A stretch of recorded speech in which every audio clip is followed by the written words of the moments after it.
Hola, ¿qué tal? Hoy se cumple poco más de un mes que estalló una nueva guerra entre israelíes y palestinos. Y sobre esto quiero hacer una primera reflexión. Bueno, quiero comenzar diciendo que tengo un gran aprecio por los dos pueblos, tanto por el judío como por el árabe, y soy admirador también de estas dos culturas, de la árabe y la judía. De hecho, mira, te comparto algunos objetos aquí de estas culturas. Tengo, por ejemplo, algunos discos sobre música hebrea. Y aquí tengo, bueno, pues esta selección, por ejemplo, que tiene a varios cantantes y grupos de Israel. Em, Te quiero mostrar también estos billetes, también de Israel. Aquí tenemos varias denominaciones y también varios personajes importantes en la historia de Israel. Por ejemplo, aquí a David Ben Gurión, que fue el fundador del Estado de Israel. Y bueno, pues tengo también revistas, periódicos y otras cosas más. Eh, También, mira, tengo música árabe, por ejemplo, esta, que es también una selección de cantantes y músicos de diferentes países árabes. Um, Te comparto también aquí este curso que estoy estudiando, que es un curso de árabe. Y bueno, pues es una lengua muy interesante, lo mismo que el hebreo. El hebreo ya lo estudié hace algunos años, lo sigo también estudiando, desde luego. Y bueno, además es compartir que yo como teólogo soy estudioso de las dos religiones, tanto del judaísmo como del islam. Aquí también te muestro esta Biblia hebraica.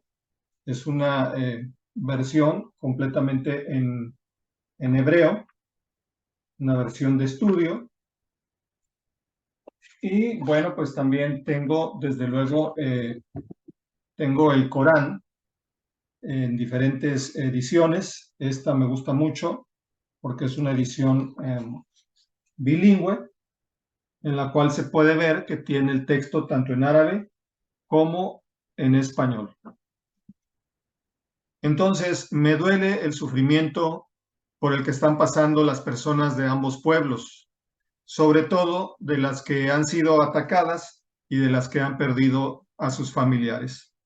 En este video quiero hacer un enfoque de este problema a partir de los textos bíblicos, con el propósito de aclarar algunos malos entendidos y de proponer algunas pistas que nos conduzcan hacia la paz. Pero antes vamos a ver algunos datos sobre este conflicto. El 7 de octubre de este 2023 explotó una guerra más entre israelíes y palestinos. ¿Qué fue lo que ocurrió ese día? Bueno, que hubo una incursión por tierra y por aire del grupo de resistencia palestina Hamas en territorio israelí. Hubo un ataque a un festival de música en donde habían unos 3.500 jóvenes y además también diversos ataques a colonias israelíes de esa zona. El saldo fue de 1.400 civiles asesinados y más de 200 personas secuestradas. Ahora, la reacción del gobierno de Israel no se hizo esperar. Respondió con una operación militar y ha estado atacando la Franja de Gaza y otras zonas que colindan con Líbano y Cisjordania, dejando a la fecha más de 10.000 palestinos muertos, en su mayoría civiles, de los cuales el 70% son niños, mujeres y ancianos. Ahora, sin duda muchos se han hecho la pregunta, ¿por qué se dio el ataque del 7 de octubre? Para responder es necesario, digamos que situar ese conflicto en su marco histórico. Es decir, ¿qué había pasado antes de esa fecha? Para explicarlo, conviene citar las palabras de Antonio Guterres, presidente de la ONU, quien hace unas semanas dijo lo siguiente: es importante reconocer que los ataques de Hamas no ocurrieron de la nada. El pueblo palestino ha sido sometido por 56 años de ocupación asfixiante. Ha visto cómo su tierra era devorada sin cesar por los asentamientos y asolada por la violencia, cómo su economía se asfixiaba, cómo se desplazaba su población y se demolían sus hogares. Sus esperanzas de una solución política a su difícil situación se han desvanecido. Pero los agravios del pueblo palestino no pueden justificar los atroces ataques de Hamas, y estos atroces ataques no pueden justificar el castigo colectivo del pueblo palestino. Fin de la cita. Yo estoy de acuerdo con esta declaración del presidente de la ONU, la cual contiene dos elementos muy importantes. Uno es que no se puede justificar el ataque de Hamas, pero tampoco el castigo de Israel al pueblo palestino. Y el otro es que el atentado del 7 de octubre no surgió en el vacío, sino que fue causado por la opresión que Israel ha ejercido sobre los palestinos por más de 50 años, durante los cuales estos han sido despojados de sus tierras, violentados, desplazados y afectados en su economía. En otros videos trataré los aspectos históricos y políticos que explican la colonización de Israel. Por ahora, como ya lo mencioné, me voy a ocupar de los argumentos religiosos que se esgrimen sobre este conflicto. Obviamente, no son todos, hay muchos más. De hecho, cada día escucho o leo nuevos comentarios que intentan justificar este conflicto con la Biblia. Pero bueno, aquí he seleccionado algunos de estos argumentos. Vamos a comenzar por algunas declaraciones que han hecho políticos israelíes. El primer ministro de Israel, Benjamín Netanyahu, ha hecho estas declaraciones, y cito aquí una primera. La Biblia dice que hay un tiempo para la paz y un tiempo para la guerra. Este es un momento de guerra. Fin de la cita. Otra declaración que también hizo fue esta. Con fuerzas compartidas, con fe profunda en la justicia de nuestra causa y en la eternidad de Israel, realizaremos la profecía de Isaías 60:18. Nunca más se oirá violencia en tu tierra. Fin de la cita. Y una tercera que tengo aquí es aquella donde dijo, deben recordar lo que Amalek les hizo, dice nuestra Santa Biblia. Nosotros recordamos y estamos peleando. Bueno, sobre la declaración de esto es tiempo para la guerra, pienso que esto no lo debería decir un mandatario que cuenta con uno de los ejércitos más poderosos del mundo mientras está bombardeando una población pequeña y vulnerable como Gaza. Además, el contexto de la cita de Eclesiastés dice que los hombres no aprovechan aquello en lo que se afanan y que lo mejor para el hombre es que haga el bien en su vida. Después puedes leerlo ahí en Eclesiastés 3, versículos 9 y 12. En cuanto a la cita de Isaías, se trata de una profecía mesiánica que muchos judíos y cristianos entienden que se refiere al mundo venidero o futuro, cuando ya no existirá la maldad. Y el invocar la guerra de los antiguos israelitas contra Amalek es una declaración aberrante, porque sugiere que la presente guerra es religiosa y que Dios está llamando a los judíos a exterminar completamente a los palestinos. O sea, sería lo que algunos llaman una guerra santa. Pero hay que dejar en claro, las guerras nunca son santas. Detrás de ellas se mueven oscuros intereses, principalmente económicos. Hay una teoría académica que dice que las guerras son el comercio por otros términos. Y otra teoría que afirma que todas las guerras son para robar. Dice el historiador Juan Miguel Zunzunegui, entre más bonita sea la palabra o el pretexto que argumentes para la guerra, cuidado, porque quiere decir que esa guerra va a ser más terrible. Cuando ponen a Dios como pretexto, terminan siendo las peores guerras. Ahora vamos a ver las declaraciones del ministro de Defensa de Israel, Yoav Gallant, y él dijo lo siguiente: aquí hay una guerra que es una guerra de los hijos de las tinieblas contra los hijos de la luz. Estamos frente a una cultura que no acepta nuestra existencia aquí. Hombres salvajes, animales feroces, que asesinaron a nuestros soldados, nuestros hijos y nuestros ciudadanos. Fin de la cita. A ver, sobre esto quiero observar lo siguiente. Esta frase, los hijos de la luz contra los hijos de las tinieblas, está tomada o inspirada en un libro judío de los rollos del Mar Muerto. Aquí les voy a citar el prólogo de este texto, que es muy perturbador porque parece una profecía que indica que Israel es quien iniciará una gran guerra en el Medio Oriente. Y cito, dice así: la guerra comenzará cuando los hijos de la luz lancen sus ataques contra la heredad de los hijos de las tinieblas, contra el ejército de Belial, contra las guerrillas de Edom, de Moab y de los amonitas, contra los ejércitos de Sidón y de los filisteos, y contra las guerrillas de los quiteos de Asiria y su gente, que acudirán en auxilio de los violadores del pacto. Los descendientes de Leví, de Judá, los exiliados del desierto, combatirán contra ellos, contra todo su ejército y todas sus guerrillas, cuando los exiliados hijos de la luz vuelvan del desierto de los pueblos para acampar en el desierto de Jerusalén.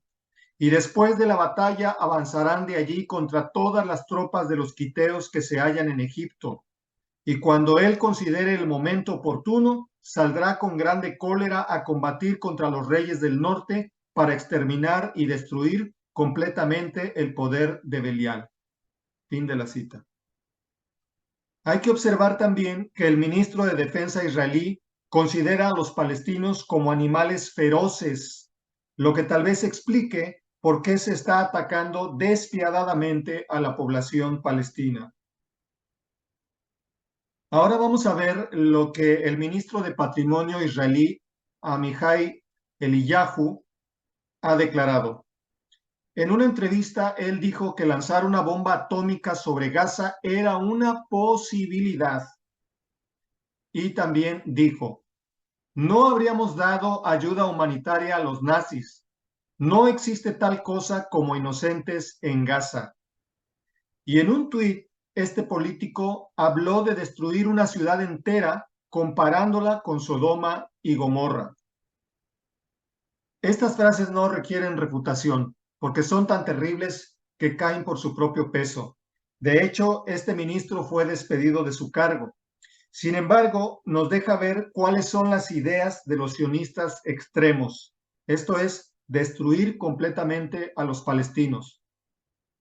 Ahora vamos a ver un segundo argumento religioso o más específicamente bíblico que se usa para justificar esta guerra. Se dice que la palabra Hamas se menciona en la Biblia. Por ejemplo, en Génesis 6:11, donde dice, se corrompió la tierra delante de Dios y estaba la tierra llena de violencia. Que aquí esta palabra sería Hamas en hebreo. Pero esto es incorrecto. La palabra hebrea es Hamas con het y no Hamas con hei. Pero si vamos a tergiversar los textos, también podríamos decir que en Ezequiel 39:16, la palabra hebrea jamoná, que significa multitud, se pronuncia jamona y significa lo que dice el diccionario, una mujer gorda y entrada en años. Absurdo, ¿no? La palabra Hamas es árabe, significa fervor o entusiasmo y es un acrónimo de Harakat al-Muqawama al-Islamiyya, que significa movimiento de resistencia islámica. Ahora vamos a ver un tercer argumento y es el que sostiene que Israel tiene derecho a defenderse y hacen referencia a la ley del talión. Bueno, primero, se dice que Israel tiene el derecho de defenderse.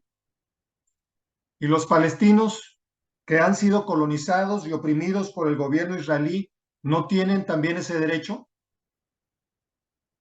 Ahora, es importante mencionar esto. En 1987, la ONU emitió una resolución en contra del terrorismo. Se aprobó por unanimidad. Solo votaron en contra 2 países. ¿Quiénes creen? Israel y Estados Unidos. ¿Por qué? Porque la declaración incluye un párrafo que dice que en ella nada infringe el derecho que tiene la gente de luchar contra el racismo y los regímenes coloniales o contra la ocupación militar extranjera. Lo segundo que quiero comentar es que la ley del talión tiene diversas interpretaciones. Mira, una interpretación popular es que esta ley se refería a pleitos personales, que tenía como propósito evitar la venganza con una violencia desmedida. La palabra talión viene del latín y significa tal, igual o semejante, porque indica que la reacción a un ataque debería ser equivalente a la agresión. Ahora, si esta interpretación es correcta, en el conflicto actual entre Israel y Palestina, yo pregunto, ¿los judíos están aplicando justamente la ley del talión? El ataque de Hamas mató a 1,400 personas y los ataques militares de Israel ya han matado a más de 10,000. ¿Es esto justo? Recientemente la periodista Melissa Trapp dijo, Israel no está atacando Hamas, Israel está atacando Gaza, ha asesinado a periodistas, trabajadores de la ONU, mujeres, niños. Estamos en un momento de mucha urgencia de frenar esta masacre de Israel. Más allá de todos los eventos del 7 de octubre, que por supuesto condenamos y que fueron realmente una barbarie y un ataque terrible a la población israelí, una población que se merece justicia, pero lo que estamos viendo en este momento no es justicia, es venganza y un castigo colectivo al pueblo palestino. Fin de la cita. La operación militar de Israel en Gaza ya es considerada por muchos analistas y organismos internacionales no como una guerra, sino como un genocidio. Ahora vamos a ver otra interpretación de la ley del ojo por ojo, en hebreo Ajin Tahat Ajin, y es la que nos da el Talmud de Babilonia en el tratado Baba Kama. Dice, esta expresión no ha de ser tomada al pie de la letra, es decir, no significa que al que le quita un ojo a su semejante se le ha de quitar un ojo. Significa más bien que hay que indemnizarlo con dinero por el ojo que se le ha quitado. Fin de la cita. Ahora, la clave para esta interpretación está en la palabra tajat, que para Maimónides equivalía a dinero. Y para el Gaón de Vilna, tajat significa después de, por lo que la frase debe traducirse ojo después de ojo, y se refiere a las letras que siguen a las tres que componen la palabra ojo, que son Ayin, Yot y Nun. Estas son P, Kaf y Sameh, las cuales forman la palabra dinero en hebreo kesef. Ahora vamos a pasar a un cuarto argumento que se ha extendido mucho en redes sociales y es la idea de que Dios castigó a Israel por el festival de música que se estaba celebrando el 7 de octubre, que era un día sagrado para los judíos porque era Shabbat y marcaba el fin de la fiesta religiosa de Sukkot. Además, se dice porque en ese concierto tenían una estatua de Buda y esto es idolatría. Bueno, lo que hay que observar es que se trataba de un concierto de música electrónica y muchos de los participantes no eran israelíes ni judíos, sino extranjeros que provenían de Europa, de América y de otras regiones. Los asistentes no judíos no sabían nada de guardar días santos y los israelíes que estaban ahí, por lo visto, no eran judíos practicantes porque estaban en una actividad recreativa y secular, similar a los católicos de nuestros países latinoamericanos que aprovechan la Semana Santa para divertirse o irse de vacaciones a la playa. En cuanto a la estatua de Buda, otra vez hay que decirlo, ese concierto no era una festividad judía. Y la figura de Buda es símbolo de la filosofía oriental que muchos jóvenes admiran. Ahora, la mayoría de personas que fueron asesinadas ese día no estaban en ese festival. ¿Por qué Dios habría de castigarlos, según ese argumento, si ni siquiera estaban participando de ese acto? ¿Y cómo es que se salvaron otros jóvenes que podrían ser considerados como pecadores para los religiosos? Por ejemplo, una chica sobreviviente contó que ella y sus amigos se salvaron de la masacre cuando fueron por unos tragos a su vehículo. Ahora, el quinto argumento que quiero comentar es este, que los cristianos debemos apoyar a Israel porque es el pueblo de Dios. Este argumento requiere una respuesta amplia, porque tendríamos que abordar teorías como las de los dos pueblos y los dos pactos o la teoría del reemplazo. También habría que tocar las profecías sobre Israel, las posturas sobre la tierra prometida y desde luego el tema del sionismo. Pero bueno, estos y otros tópicos los voy a desarrollar en otros videos y por ahora me voy a limitar a decir lo siguiente. Toda esta idea de que los cristianos debemos apoyar a Israel parte de dos confusiones, una religiosa y otra política. La confusión religiosa es creer que Dios tiene firmados derechos exclusivos con un pueblo o nación y que esta es Israel.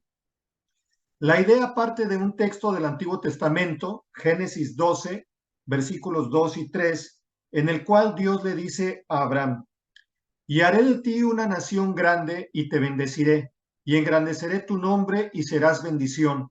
Bendeciré a los que te bendijeren y a los que te maldijeren maldeciré, y serán benditas en ti todas las familias de la tierra. Sobre este pasaje bíblico diré solo un par de cosas.